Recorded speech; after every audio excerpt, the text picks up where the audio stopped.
Now we will see a lab on API penetration testing, and the subject is improper asset management. Here the application we have.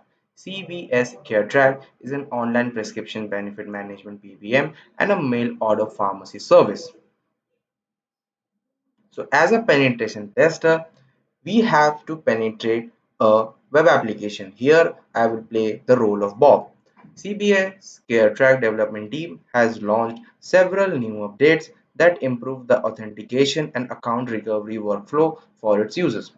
Alice, the CTO of CBS CareTrack, has engaged a cybersecurity consultant, Bob, to perform a penetration test to test the security of these newly deployed updates. Note, what is a penetration testing here? So penetration testing, also called pen testing or ethical hacking, is the practice of testing a computer system, network or web application to find security vulnerabilities that would be attacker could exploit. So as a Bob, I will go ahead and review Alice's mail.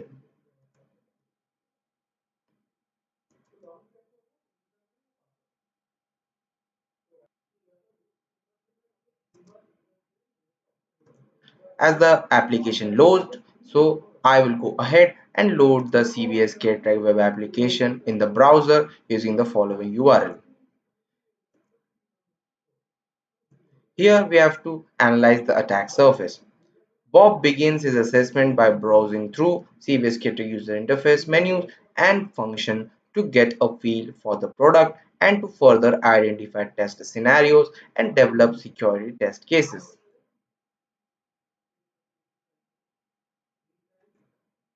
As Bob's security assessment focuses on testing the authentication workflow of CBS CareTrack, Bob attempts to test the forgotten password functionality by submitting Alice's email address below.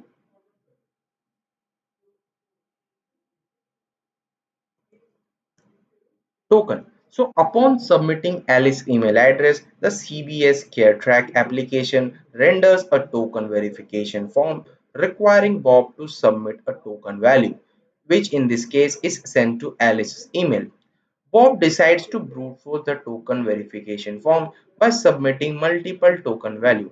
However, he first tests the token verification interface by submitting an arbitrary verification token below to see how it communicates within the backend server.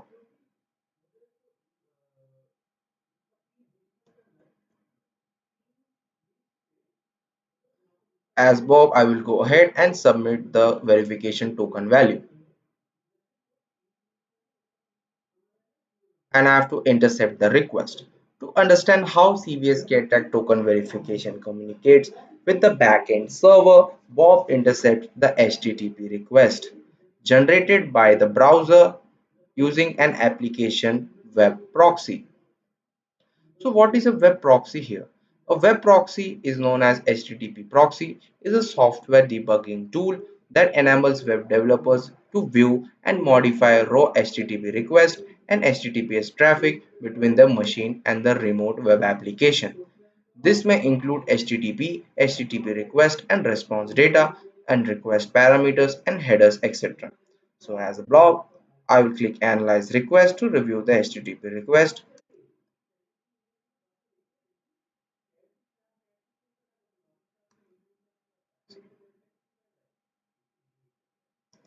Upon clicking on the verify button, Bob's browser generates a post request to CBSC CareTrack backend's API endpoint /API /v3 validate code, passing his token value 2122 via the code parameter.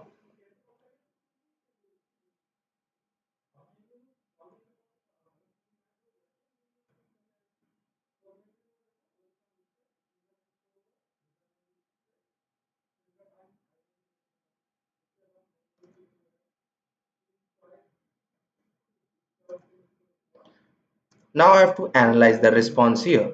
Let's further analyze the HTTP response intercepted by Bob's web proxy for additional parameter or response variables sent by the remote server. Analyzing the HTTP response, the server returns the 401 unauthorized status, indicating that Bob submitted token value 2122 is invalid.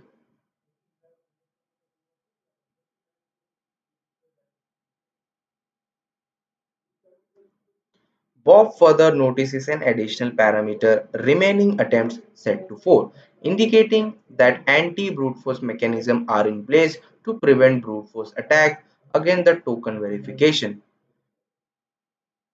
Maybe Bob cannot brute force CBS caretakes token after all.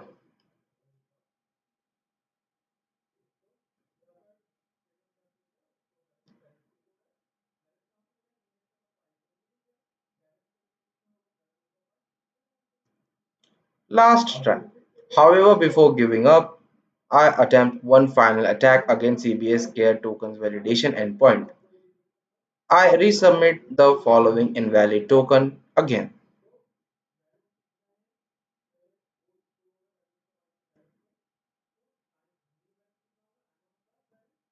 Now I will modify the request. As a security researcher, Bob is well aware that developers often forget to disable old API endpoints when updating or adding new changes to the API. This legacy API endpoints, if not disabled or removed, can expose outdated or vulnerable feature which can compromise the security of an application. The OAuth security standards classified all such issues as improper asset management vulnerabilities.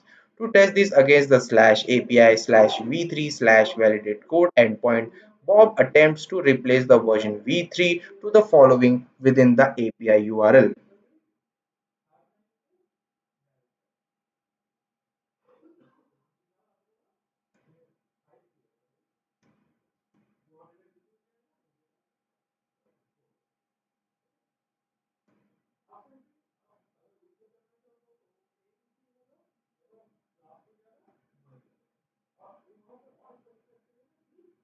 Then I will forward the request, and in response, having updated and forwarded the URL, let's further analyze the HTTP response intercepted by Bob's web proxy for additional parameter or response variables sent by the remote server.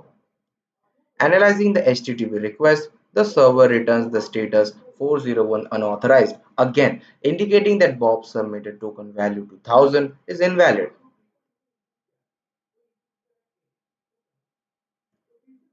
However, notice that the additional remaining attempt parameter is no longer returned by the server, which tracks the remaining number of tries that the user is able to submit.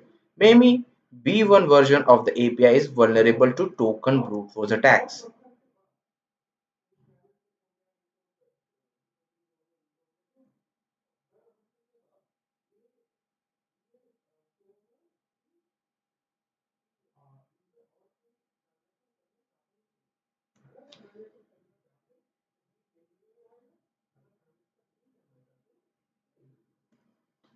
So I will write an attack script to test whether the CVS care track V1 token validation endpoint /API V1 validate token is vulnerable to brute force attack.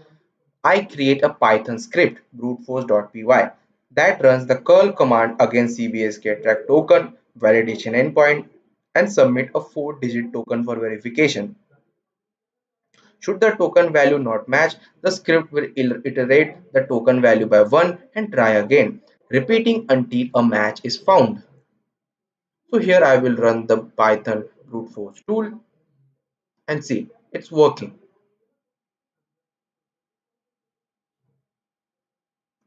Interesting. By submitting multiple token values to CVS track V1 token validation API /API /V1 validate code, Bob's means Amin's bruteforce.py script has successfully identified a valid token 2047, which he can now use to access Alice account.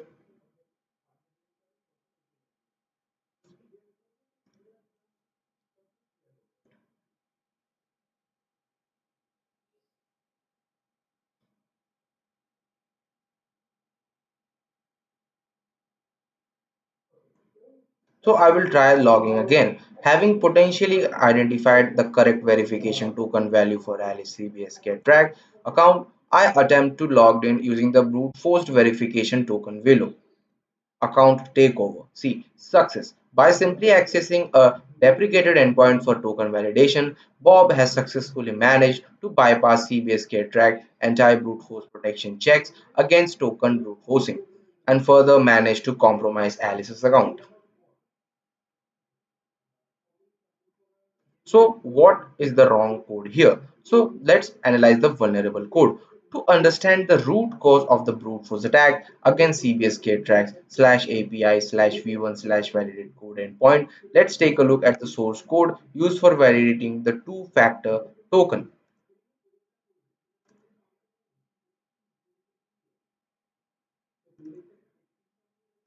CBS track developers implemented the auth controller, which is responsible for handling user authentication. The method validate code that means that function processes the API endpoint slash API slash v3 slash validate code which is used to validate two-factor authentication, that is 2FA auth tokens.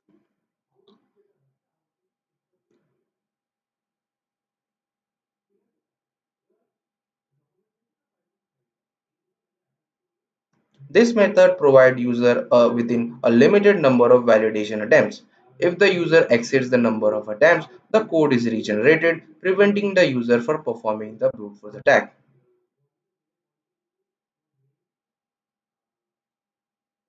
Notice that the auth controller also contains an old validate code legacy function method which processes the API v1 validate code API endpoint.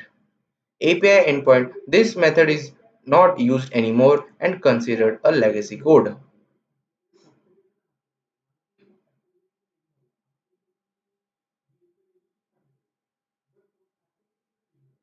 The validate code legacy function has the same logic as the new validate code method, except it does not provide a limit to the number of validation attempts.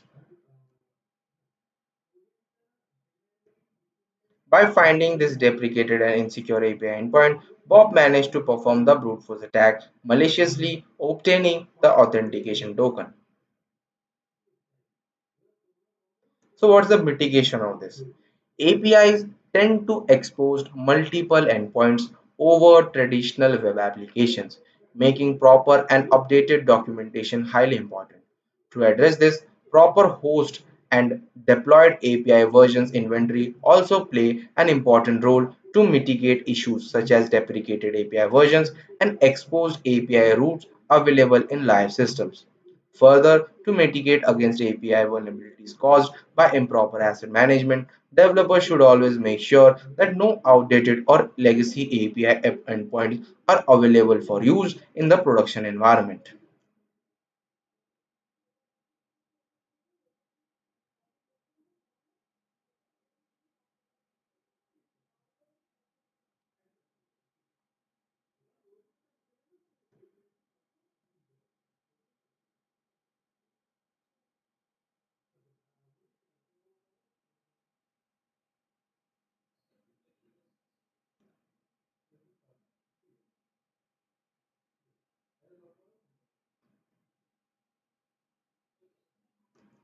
Here, in this mitigated example, developers remove the legacy root slash API slash v1 slash validate code, keeping only the latest slash API slash v3 slash validate code root. This makes it impossible for Bob to perform the brute force attack, preventing the vulnerability.